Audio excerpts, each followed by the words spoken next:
Hey everybody, welcome to Workforce Gaming. I'm Brad, here with Doug. Hey. We're going to talk about Ratchet Clank. Yay. So Rift Apart comes out, what, July? June? Something. This summer. Soon. So we both feel like, you know what, we should play some Ratchet. I looked it up. Yeah. It's June 11th. There we go. So I honestly was never really a huge Ratchet Clank fan until the last few years when the remake of the original one came out. I had a PS2 and an Xbox, and at the time I was super into Halo and Gears of War. So I was like, what's this goofy little game? This is dumb. And I think I played the original one for like a half hour and was like, nope, give me more chainsaw monster things. Did you completely skip so you haven't played, so obviously you haven't played any of the original three then, except for maybe the first one, and then I played like a half hour of the original one, and then I played Into the Nexus at one point because it was on PS Now, and I went, I should see if I like Ratchet now. So I played that. Oh wow. And then I played the remaster, and then just like in the last month I played Quest for Booty, which no thank you, and Crack in Time, which is fantastic. Yeah. I have I started, it was funny. I was one of those, I used to get the PSM magazine. Yep. And I was like really following this game because I knew it was from the guys from Spyro. And it was like their next big game. So I was like super anticipating for this. One of my like distinct childhood memories is it's near Christmas time and I know there's a Toys R Us bag in the back. And like I'm crawling over the seat, my parents are yelling at me, and I open the bag and I could see a brand new copy of Ratchet and Clank for PS2. But no, I really love this series. I've played so PS2. I played like all the original three. I was like really into it. But then after the third one, they started doing these kind of like weird spin-off games. Like they did like a more intense like battle arena one where it had like a more serious story. It's funny. The thing that's always funny about these games is they're trying to figure out their tone between games. So like the original PS2 ones, like they're kind of mean. The jokes are like a little more biting, but they're funny. Well, for 2002. And then like they kind of try to get more serious. Like Into the Nexus was originally supposed to be like a super dark game, and there's some cool concept art you can find for the original thing for Into the Nexus. And they had done some like more hardcore ones, but for a while they were just kind of like middling and a bunch of these weird spin-offs that I didn't touch. And then I came back for the PS3 ones, played all the PS3 ones. But I had never played Into the Nexus, and I was told, you know, this new one is a direct sequel to Into the Nexus, so you gotta play that one. So I was like, all right, I'll play that one. And that patch came out for PS4, so I also played through that recently. So Into the Nexus I played in the last few weeks, and I also rebeat the PS4 one recently. And you do not need to play Into the Nexus to know anything about the new game, I promise you. Well, so my favorite part was I asked Doug, I was like, so you know this, Rift Apart, like what do I need to play? He's like, oh, the thing that's the Rift Apart's about, Crack in Time, Quest for Booty, Into the Nexus. Well, I played Into the Nexus, so I'll play Quest for Booty. Played it. That game sucked. Like, no clue. Like, it was like a pirate. Had no clue what was going on. Didn't get it. By the end of it, I was like, all right, cool. Crack in Time, which is fantastic. Doug was like, oh, yeah, and the Dimensionator's in there, and, like, that's what's going to... Oh, yeah. And I literally looked at him and went, that was not mentioned in this entire game you just told me to play to get ready for this other one. I was like, yes, it is. It's the main thing. I went, no, it's a clock. And he went, oh, it's Tools of Destruction. Yeah. So, needless to say, I guess I'll need to play something else to catch up. But it always seemed like a really weird series to me because, like you said, like it's kind of it seems like it jumped back and forth. So that was I think that was my hard part of like ever trying to jump back into it. Once I got to the point where I went, okay, this might have been cool because it's like I don't even know what to play because like had I played Quest for Booty like just out of the gate, like, oh, new Ratchet game, like maybe it's time to jump in. Like I never would have touched the series again because like it's just not interesting at all in the least. Yeah. Like my apologies to those of you who may like that one, but no. But like a Crack in Time, having just finished it, like that holds up as like one of the better platformers I think I've ever played. Like I would put that up there as like a top 10, top 20 platformer like ever. It's so good. It's so fun. It does so many cool things. And actually, as I was playing it, because again, I assumed that this was the one that was going to lead into Rift Apart, based on what I had been told by a person. I thought it was Crack in Time. I'll say story wise, it's probably the most intensive story wise. They're probably going to reference Crack in Time. Like I hope, maybe. But anyway, side note, but just seeing some of the things they're doing with PS5 with the way that you jump through these different dimensions with from some of the gameplay and trailers that we've seen. Yeah. And the way that they use time there, because there's so many cool things where like you jump back to a place 5 years ago and you play through it there, and then you can jump back to the future. And obviously, it doesn't have the cool seamless loading like the PS5 one's going to have, but it gives you that feeling of like, okay, this is kind of what we're going to do, where we're going to see this environment in one spot, we're going to see it in a different spot. The things that you do here maybe affect a different one, and it just did some really cool things with that. And even just with like some of the time things that are going through there, when you're like, oh, I can slow this down and I can change time here. It was really, really cool the way that adjusted your thinking with the platforming. Yeah. And I'm really hoping that you see so much of this jumping between dimensions that they continue kind of doing some cool things with that. Yeah, I remember Crack. The thing I really liked about Crack is I remember like kind of like you're saying that like the way they integrated time into everything was really cool because like, and they also have the Clank side missions, which are which I really love. Yeah, the Crack in Time I really loved because they really doubled down on the Clank missions being like pretty intense puzzlers, which were really fun. Yep. While also giving the action stuff with Ratchet. But I really like that the story and Crack in Time, because I think the thing that's kind of fun with Ratchet games is sometimes the story is like kind of doesn't matter, but then all of a sudden it'll like click into like these really cool scenes. And I feel like Crack in Time is just like, it's like firing on all cylinders. Like that story is so fucking cool. And it's like, and like you understand the character motivations and that sort of thing. I think Crack in Time is like arguably like probably the best one. Which is funny, kind of going to the PS4 version and seeing how disappointing the story was, especially like on replay of that one. It's like, oh man, like coming off of Crack in Time, like it just like it tanked. So I'm hoping like actually the one thing with like Rift Apart, I really hope they go back to is like making sure they have that really strong, solid story, which they probably will, based on kind of some of the stuff we've seen. But yeah, I remember Crack in Time was really cool. I remember really, really liking the characters and the motivations that were kind of going on for a platformer essentially. Yeah.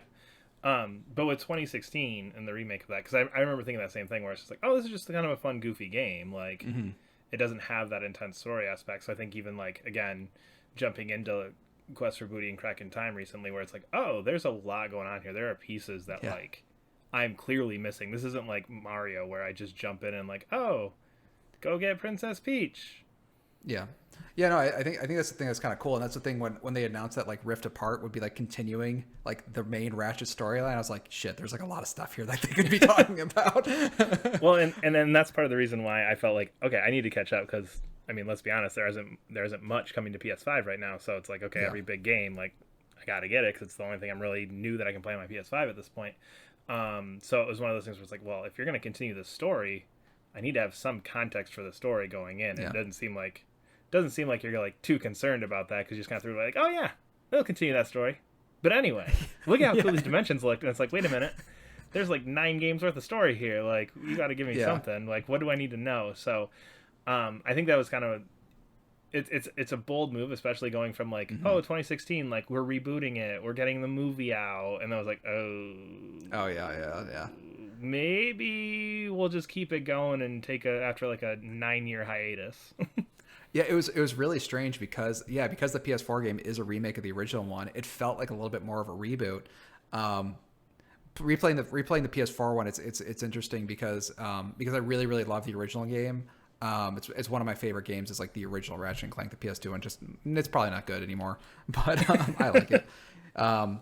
But the thing was, I was concerned about, it's like, okay, so like we're rewriting all this stuff, and then they replaced it with stuff that like wasn't so great, and then you hear some of the development stuff like in the background is like the writers of the game were on a kind of a different page of the writers of the movie, and there's some miscommunication and all this sort of thing.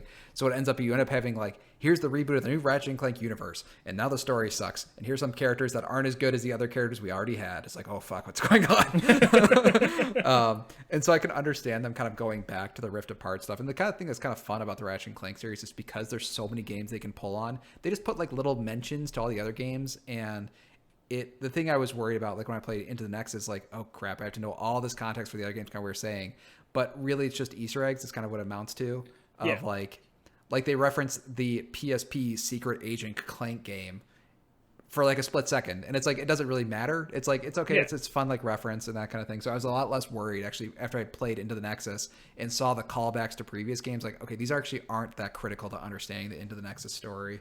It's really funny. Like they were kept talking. It's like, oh, Into the Nexus. It's very important that you play this game. Well, not important, but it's like it's a direct sequel to this one. So I was like, okay, gotta play this one. And the big important thing is that the Dimensionator is still in play. Is like the ultimate conclusion of that game. It's like, guys, the Dimensionator is still out there, and like that's the whole point of Rift Apart. So it wasn't like that's the big like teaser at the end. It's like the Dimensionator might be a big part of the next game, and I was like, oh shit, I thought there was like more story aspects to it or something like that, because like all that villains and stuff gets concluded. Like it's like they go to jail and the Dimensionator is still out there, and I was like, oh, okay, I guess I didn't really need to play this game at all. It was funny though playing Into the Nexus, because I think that was like there's some weird things with Into the Nexus that I enjoyed. It's a little bit creepier. It's like a horror Ratchet and Clank. And that's because it was originally supposed to be a much darker version of Ratchet and Clank, where they're essentially stranded on one planet. I think the making of Into the Nexus is ultimately way more interesting than Into the Nexus itself. But it's kind of like a horror. There's some cool like horror aspects, like you're like in haunted areas, and this whole thing with like haunted dimension ghosts and that sort of thing. But the thing that like really sucked about this one, I can go back to old games and go, okay, I can kind of forgive like the, you know, whatever weird jankiness of the game just ran like crap the entire time. And like every single moment of that game, I was like, this just feels so bad the entire time. And then when I heard like we're going back to 60 frames per second, I was like, okay, thank God, because the thing was like running at like 10 the entire time. And that's like all I could really like pull from it. It's like, it was so distracting all the time of just this game running like crap. I was curious, like, I don't know if you played on PS Now recently. Did you have that impression at all with Into the Nexus or no? I played Into the Nexus. I did play it on PS Now, but it would have been like 4 or 5 years ago. I think it was like the first time I free trialed PS Now. I was like, oh, I'll throw that on there. Why not? Yeah. Cracking Time runs great through PS Now streaming, so you know there's that. Oh, that's funny. Did you play through PS Now? I didn't realize that. Yeah. Oh, weird. I love my You're the PS only person Now. I know who uses PS Now. I'm the only person I know. I'm the only person I've ever found that's like, PS Now works and it's great and I love it and I play all the time. Yeah. No, I played Cracking Time through that. I'm playing Resident Evil 4 through PS Now right now. Like, yeah, it's great. Oh, that's dirty. Can't you download can't you get the PS4 version of that? Like, what are you doing? No, it's the PS3 version that's through PS Now. So I mean, I could get the PS4 funny. version. There's no reason. I mean, I guess, you know, it's one of my favorite games ever.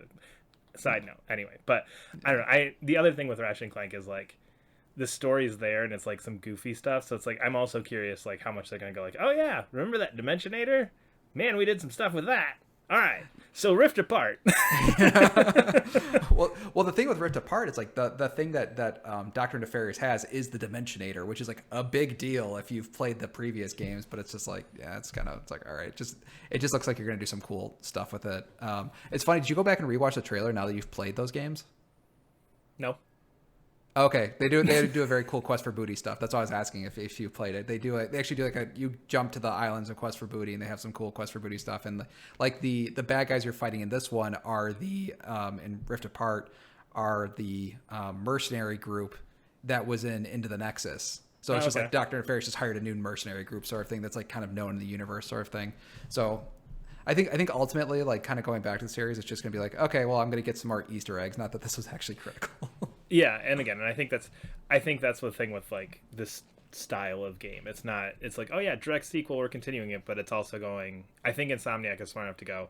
It's been what, like 8 years since Into the Nexus. Like the people who played Into the Nexus when they were like 20 or like 15 are now like 23, 28. Okay, maybe that's our target, but at the same time, like the people who are normally like your target market for a game like this were like 4, 7. Yeah, I'm wondering if most of the audience like who will purchase this game only play the PS4 one, which is like totally understandable. that would be my guess, because if you think, I mean, that was 5 years ago. Yeah. So like that was the last that was the last point that Ratchet and Clank was relevant, was 5 years ago. I mean, by the time I got to, I feel like, Into the Nexus, Quest for Booty, all these, like, Ratchet was on such a big decline of, like, being one of Sony's lead characters, but because at that point you had Uncharted, like, going crazy. You had you had Last of Us, you had God of War, you had all these other big franchises that's like, if you had a PlayStation, you didn't have that PlayStation to play Ratchet and Clank. You had to play Uncharted, to play Last of Us, to play those things. So it is curious just with what audience they're aiming at, because there's so many different entry points in this series, and then also I feel like you're gonna have a big group of people who are fresh into Ratchet and Clank and have never really experienced a game like this before. So it's curious to see how you bring in the people like you who have this really extensive knowledge of it. The people like me who are like, oh yeah, I played 2016 and I was in and out a couple times, and the people who are going, huh, that dude's got a wrench and a robot. That's kind of cool. Yeah, or my kid will love this sort of thing. Exactly. So yeah. So it's, I don't know. It's going to be a very interesting game. I think there's a lot of ways this could go, and I'm just kind of excited to see what direction they take it and how they handle all of the story issues here with that delay from the Nexus. I have a quick question about Crack in Time. What's something I forgot that the Ratchet and Clank games did until I played Into the Nexus is there's some really sick set pieces that are like really cool, and I'm like, and like when I was playing one of the set pieces of Into the Nexus, like I totally forgot they did set pieces of Ratchet and Clank. This is gonna be fucking insane on PS5. there were a couple of those where like there was one towards the end where you're on Dr. Nefarious's ship, and as I'm playing, I'm like, oh man, this has so much like 10-15 years ago jank to it. This would be so cool if you redid this in Rift Apart, because I had that same feeling where it's like this again. I think that's one of the things going, if you kind of lump this in with other platformers, I think that's one of the things that Super Mario Odyssey did so well, are those cool set piece things where you got to a couple of parts and there were really cool, crazy things happening. Yeah. And this series already has those kind of embedded into it, so being able to build off what they've done with those already could be really, really cool. Yeah. I think actually one thing that I just realized, is this like the only platformer now that's like story-centric 3D platformers? Because that was a big thing with like Sly Cooper, Jack especially, like Jack and Daxter. It's like the story in that is like weirdly critical. But this seems like the last of the 3D platformers that actually still is like, hey, our story is important kind of thing. So it's like Ratchet and Clank is funny because it's seen kind of like not as an imitator, but there's like these other competitors out there. But I think now it's like there's just nothing out there that's like Ratchet and Clank anymore. Which kind of puts it in an interesting spot. Because as you're saying that, I'm thinking through, and it's like really, I mean, 3D platformers, sadly enough, have kind of gone away. Yeah. I mean, there's not many left, and I think the ones that are left are your Mario ones, which we just had Bowser's Fury, where it's just like, oh yeah, run around that island, kill Big Bowser. Yay! Yeah, exactly. Yeah. But yeah, like, I mean, I had a PS2. I was a Sly Cooper person. Like, I played all those Sly games. Those are great. Sure, and it was the story. It's what's Sly and like the crew up to. Like, that was a main part of it. Whereas, Ukulele has no story. Yeah. And I mean, I can't even like think of any other like 3D platform franchises really running right now. I didn't play Sackboy, but I'm sure that doesn't have a story. No, yeah. I feel like this game like could come out and just like explode for like just a lot of people. It's like, I think it's funny because it feels like they ran Ratchet and Clank into the ground. Like, I played so many Ratchet and Clank games, I was just tired of them, and now it's this like unique, cool, interesting thing all of a sudden after they'd run into the ground. It's like so odd and interesting that they were able to. The more we talk about this, the more I'm thinking about how well this game's set up to succeed when you think about the lack of 3D platformers, that nostalgic love of Ratchet and Clank, the fact that PS5 is in a pretty big drought of games right now. Yeah. And just, I think that name Insomniac, I don't think has ever meant more than it does right now, coming off of Spider-Man and Miles Morales. Yeah, so I think you've got all these pieces that are really lining up to go like, okay, hey, like, this could be the thing where Ratchet and Clank goes from where it started as that imitator, it kind of took its own weird path. We tried to push it really hard into 2016 with this big feature-length mainstream movie. Yeah. And now it's like, you know what? Some hands-off time, a new system, a lack of anybody else doing this, and all of a sudden we look real good. Yeah. It's gonna be cool. And I'm curious if this will be the best one. You know what I mean? Like this has this could be the best Ratchet and Clank, which it's actually kind of exciting. I think I was like an 8.5 series, like, this could be The Last of Us. I mean, no, but it's interesting if like Sony's doing like their premiere, think about that, like their premiere franchises like God of War and Horizon, all that sort of stuff. Like, Ratchet was never in that league, and now they're making a Ratchet game that's in that league. Is like, whoa, what this game's gonna.